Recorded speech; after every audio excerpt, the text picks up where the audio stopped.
نحمده ونسلم على رسوله الكريم أما بعد فأعوذ بالله من الشيطان الرجيم بسم الله الرحمن الرحيم وقل جاء الحق وزهق الباطل إن الباطل كان زهوقا صدق الله العظيم۔ اس آیت مبارکہ میں اللہ رب العزت فرماتے ہیں جب حق آتا ہے تو باطل بھاگ جاتا ہے، اور باطل ہوتا ہی بھاگنے کے لیے ہے۔ وہ باطل رسول اللہ صلی اللہ علیہ وسلم کے دور کا ہو تو جب حضور صلی اللہ علیہ وسلم کے حق کا آغاز ہوا تو وہ باطل مٹتا ہوا نظر آیا۔ بیت اللہ سے بتوں کو نکالا گیا، بتوں کو توڑا گیا، پھر اسی طرح میدان بدر سجا، وہاں پر بھی حق کی فتح نظر آئی۔ میدان احد میں بھی حق کی فتح آئی اور باطل وہاں پر مٹتا ہوا نظر آیا۔ باطل بھی ہر دور میں رہا اور حق والے بھی ہر دور میں رہے۔ جو حق پر تھے اللہ نے ان سے راضی ہونے کا اعلان کر دیا، جو حق پر نہیں تھے ان کے لیے اللہ نے جہنم کا اعلان کر دیا۔ تو یہ سلسلہ چلتے چلتے آج کی اس 1400 سال گزر جانے کے بعد اب پھر کچھ عقائد باطلہ، جن کے عقائد باطل ہیں اور وہ حق والوں سے ٹکرانا چاہ رہے ہیں، حق والوں کی مخالفت کرنا چاہ رہے ہیں۔ تو حق والے جو ہیں یہ ہر حال میں اپنا بھی دفاع کرتے ہیں اور اپنے اکابرین کا بھی دفاع کرتے ہیں۔ جیسا کہ میں نے مرزا جیلمی کا ایک ویڈیو کلپ دیکھا جس میں وہ ہرا سرائی کر رہا تھا حضرت امیر معاویہ اور حضرت مغیرہ بن شعبہ رضی اللہ تعالیٰ عنہ پر۔ بکواس اس کی یہ تھی، وہ کہتا ہے کہ اگر ہم حضرت علی کے دور میں ہوتے تو ہم حضرت امیر معاویہ اور حضرت مغیرہ رضی اللہ تعالیٰ عنہما کے خلاف ہم تلوار نکال لیتے۔ اس وقت وہ ہم تھے نہیں تو آج ہم اپنی زبان کھولیں گے۔ پہلی بات تو یہ ہے کہ حضرت امیر معاویہ رضی اللہ تعالیٰ عنہ سے حضرت علی رضی اللہ تعالیٰ عنہ کا جو اختلاف تھا وہ کوئی ذاتی اختلاف نہیں تھا، وہ اختلاف حضرت عثمان غنی رضی اللہ تعالیٰ عنہ کے شہید ہو جانے کے بعد جو قاتلین عثمان تھے وہ منافقین کی چادر اوڑھ کر، جیسے کہ مرزا جیلمی منافقت کی چادر اوڑھتا ہے، یہ انہی کی نسل میں ہے۔ قاتلین عثمان، حضرت امیر معاویہ کا مطالبہ تھا کہ قاتلین عثمان کو میرے سامنے پیش کیا جائے اور ہم اس سے بدلہ لیں۔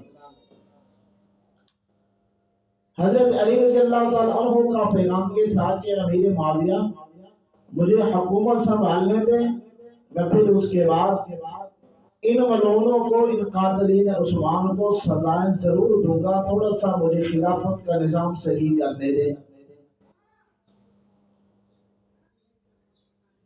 تو منافقین جو تھے وہ حضرت علی رضی اللہ تعالیٰ عنہ کو بھڑکاتے رہے امیر معاویہ کے خلاف۔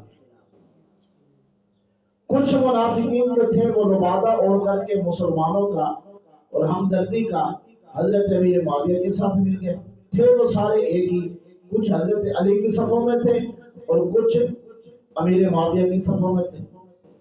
اب جب وہ وہاں پر دونوں گروہوں کے سامنے جو لڑائی ہوئی، جو جنگ ہوئی، جس کا تذکرہ یہ رسول بار بار کرتے ہیں، میں مرزا جیلمی کو سوال کرتا ہوں، حضرت علی رضی اللہ تعالیٰ عنہ کا قول آپ نے نہیں پڑھا شاید، جس میں حضرت علی رضی اللہ تعالیٰ عنہ کہتے ہیں امیر معاویہ رضی اللہ تعالیٰ عنہ میرے مسلم بھائی ہیں، जिस नबी का कलमा उन्होंने पढ़ा है मैंने भी उसी नबी का कलमा पढ़ा है। ना मकाम में हम उनसे ज्यादा हैं ना वो हमसे ज्यादा है, हम दोनों बराबर हैं। ये हजरत अली का फैसला है। तुम हजरत अली का नाम भी लेते हो और बकवास मारते हो कि हजरत अली की सफों में अगर मैं मौजूद होता तो मैं मेरे माविया के खिलाफ अपनी तलवार निकालता। तो बज़ाहिर मालूम हो गया कि मिर्जा जेलवी तो उन्हीं की नस्ल में है जिन्होंने हजरत अली माविया के खिलाफ तलवार निकाली थी। दूसरी बात,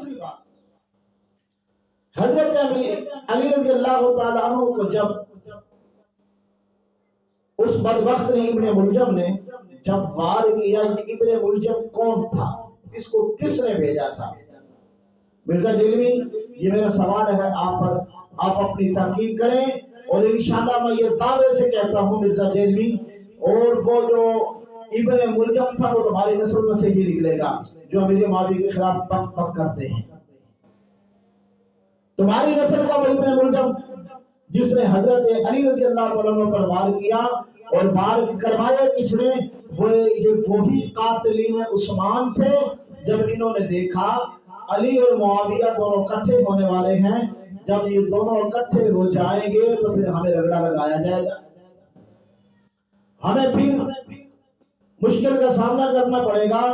हो तो हम हजरत अली रज़ी अल्लाह तआला अन्हु को रास्ते से हटा दें। ये काम करवाने वाला कौन है? इब्ने मुलजम को तैयार करने वाला कौन है? ये इब्ने मुलजम कौन था?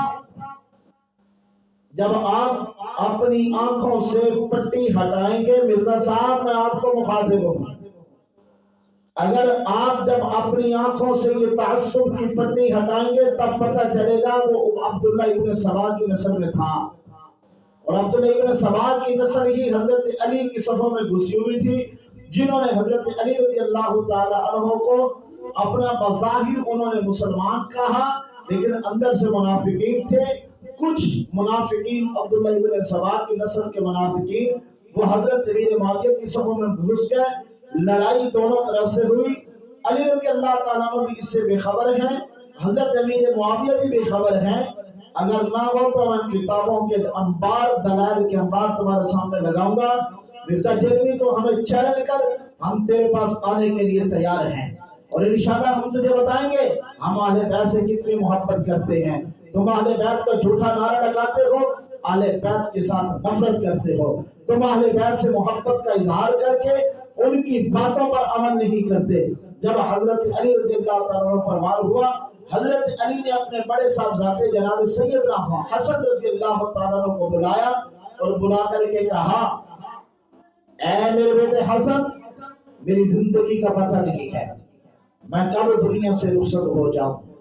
जख्म गहरा था, कहा कि मेरे जाने के बाद अपने चाचा अमीर मुआविया से सुलह कर लेना। ये हजरत अली रज़ी अल्लाह तआला अन्हु का कौल है और नहजुल बलागा में ये बात लिखी गई है। जनाब जरा अपनी आंखें खोलें, बक बक करते हो अमीर मुआविया पर, शर्म आनी चाहिए तुम्हें। हजरत अली रज़ी अल्लाह तआला ने अपने बेटे से कहा, ऐ बेटे हसन, मेरे जाने के बाद मेरी जिंदगी रही तो मैं खुद हजरत मुआविया से सुलह कर लूंगा। अगर मेरी जिंदगी ने वफा ना की तो आपने ये कदम उठाना है, अमीर मुआविया से सुलह कर लेनी है। मेरी हजरत अमीर मुआविया से कोई लड़ाई नहीं है। मसूद साहब, मिर्जा साहब, जरा अपनी आंखें खोलें और जरा अपने आप को खोलें कि आप कहाँ पहुंच रहे हैं, आप किन की बोली बोल रहे हैं। ना तो आप सल्फ़ सालिहीन को मानते हैं, ना आप ताबीन को मानते हैं, ना सहाबा को मानते हैं, फिर सहाबा की रिवायात क्यों बयान करते हैं। वक्त जब तुझे पता ही नहीं है कि सहाबी का मकाम क्या है, तुझे पता नहीं है ताबीन का मकाम क्या है, तो बक बक बंद कर अपने फॉलोअरों को ये बात समझा कि मैं खुद भी गलत रास्ते पर हूँ, तुम्हें भी गलत रास्ते पर लगा रहा हूँ। हक पर वही है जो तमाम सहाबा को भी मानता है, तमाम अहले बैत को भी मानता है। हजरत हसन ने अपने बाप की बात को पूरा किया, अमीर मुआविया से सुलह कर ली। 6 महीने के बाद जब हजरत हसन रज़ी अल्लाह तआला अन्हु ने अमीर मुआविया को वहां कोफा की जामिया मस्जिद में बुलाया। मिंबर भी वही था जो हजरत अली रज़ी अल्लाह तआला अन्हु का था, जिस पर हजरत अली बैठ करके खुतबा देते थे। अमीर मुआविया को उसी पर बिठाया और बिठा करके अपने भाई हसन हजरत हुसैन को भी उठाया। कहा क्या भाई, मैं भी चाचा अमीर मुआविया के हाथ में हाथ दे रहा हूँ और आप भी हाथ में हाथ दे। हम हजरत अमीर मुआविया को हक पर समझते हैं, हमारी कोई लड़ाई नहीं। ओ मिर्ज़े, ओ पागल मिर्ज़े, तुझे मुखातिब हूँ, अली का बेटा तो सुलह करता है, हजरत हसन सुलह करता है, हजरत हुसैन सुलह करता है, और तू कहता है कि मैं अमीर मुआविया को नहीं मानता। बड़ा तो बेहया आदमी है, नाम आले बैत का लेता है और आले बैत की इस बात को नहीं मानता। और खुदा की लानत और दुश्मन कर अपने आप को ठीक कर। हम सहाबा का दिफा भी करना जानते हैं, हम अहले बैत का दिफा भी करना चाहते हैं। इंशाअल्लाह नेक्स्ट वीडियो में मैं फिर बताऊंगा कि अमीर मुआविया रज़ी अल्लाह तआला अन्हु के गुस्ताख का अंजाम क्या है। अल्लाह हम सबको अमल करने की तौफीक अता फरमाए।